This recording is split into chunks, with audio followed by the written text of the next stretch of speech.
If we want to understand the end, we must first know the beginning.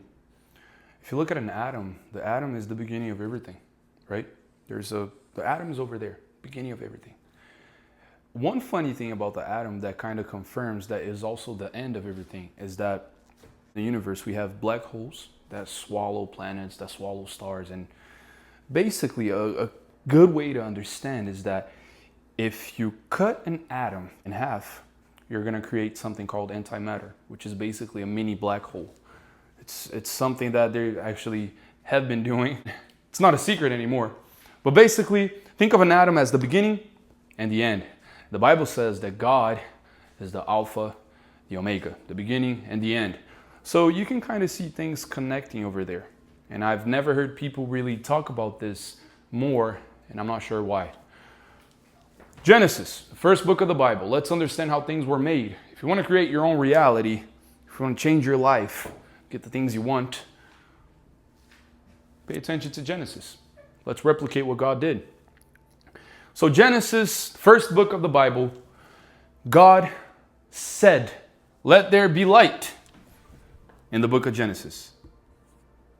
Let there be light.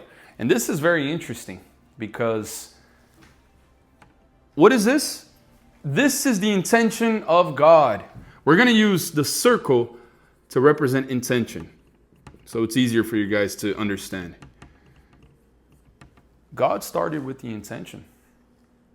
Let there be light, and he spoke. He said it out loud. The Bible also says that there's power in the word. If everything's frequency, if everything's energy, this will all make sense. I'm going to also talk about how to attract these things, but stay with me. Let there be light. And he saw that it was good. Another very important point here is that he observed it. He saw, stay with me, that it was good. He proclaimed it to be good. Intention. After 1, 2, 3, 4, 5, 6, on the seventh day, God rested. God rested. So we're going to put rested over here. And this is very important as well. Now we're going to use the timeline of everything. First, God created light, and then he created the sky, the waters.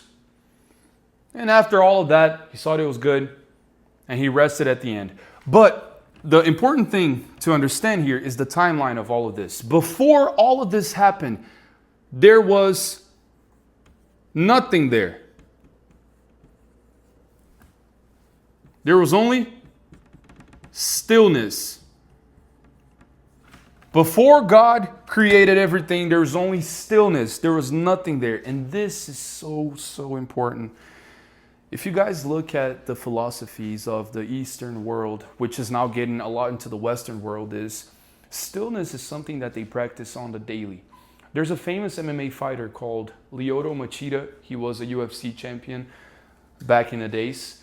And he was given an interview and he said that there's something that he practices every day, which is he creates spaces between in his day to stay still, to visualize, to remove all of the anxiety, all of the thoughts, all of the particles that are trying to come in, right?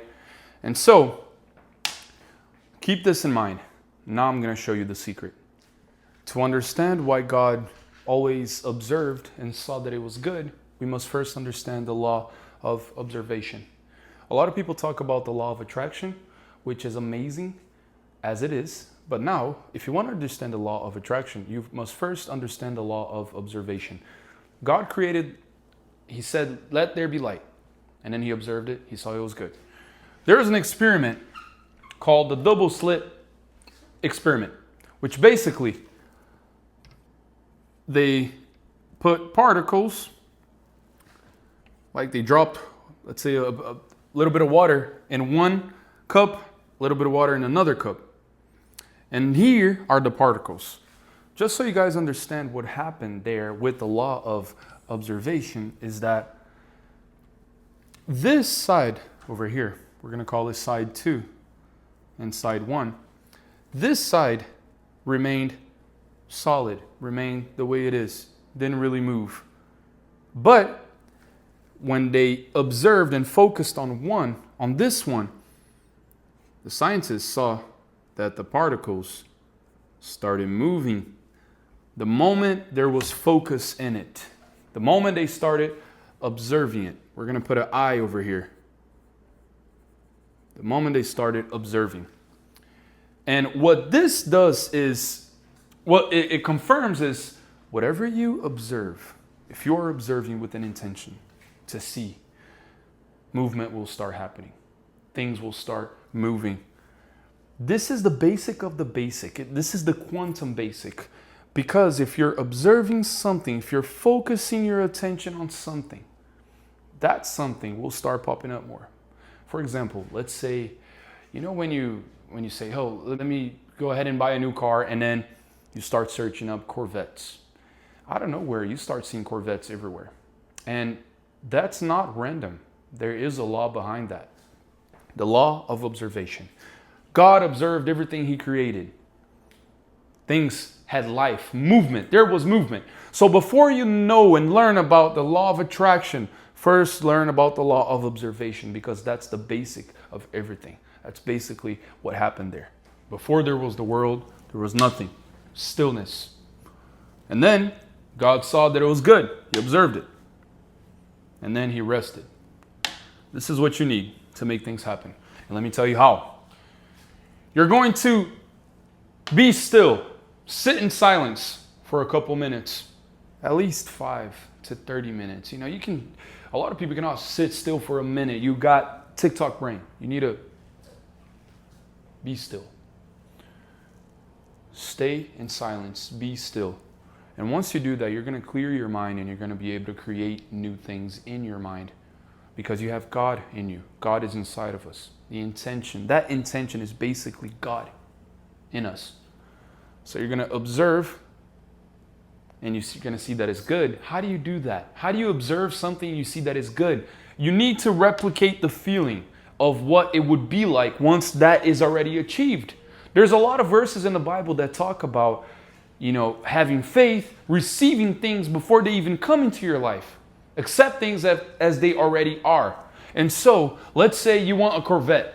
I'm going to use something very, very simple, very materialistic, right? You want a Corvette, Chevy Corvette. You're going to imagine that Corvette. First, you're going to create that picture. Create that picture in your mind. And then, you're going to replicate the feeling. What feeling would it be if you were arriving to your parents' house in a brand new Corvette? You that came from nothing. Or you arriving at a grocery store. I like imagining things that I do on the daily. So let's say going to the gym. Let's say I'm imagining myself in a McLaren Senna going to the gym. And then, what it would be like when you opening the doors, and replicate that feeling. And once you do, if you actually master this, you're going to feel something. And that feeling usually will give you goosebumps. And that goosebumps is basically the atoms in your body telling you, all right, bro, you're in the right path. It's basically God telling you, you are on the right path. You ever listen to somebody sing or an athlete doing something extraordinary and you get goosebumps? You're basically feeling God, the perfection. And so replicate that feeling after you're still. And once you are done, this is the important part, because you need to rest just like God did. God rested. Why wouldn't you rest? This rest means basically confidence and faith. After you've done that, you need to have confidence. You need to have faith that it is already done and it is already happening. The atoms are building itself up to come to you. Rest with confidence and faith. If you do not rest the correct way, nothing will happen in your life. You're not going to be in peace with yourself to make things happen. If you are needing too much, this happens a lot, especially with salespeople, commission-based jobs, things you really, really need. You ever imagine something for so long and it never happened? Here's why. Let's look at the energy frequencies. Let's look at the deeper side of things. Needing too much. This is you right here. You're needing, right? You want that. And then because you're providing such a strong force pushing forward, the universe, with the thing you need, it's going to push back. That's just the way it is. That's the law, right? Whatever you put out, it's going to come back to you. So you're putting push, force, needing too much. It's going to push back. What does it happen? That magnetic field is never going to touch each other. You're not going to get what you want. That's why you need a rest.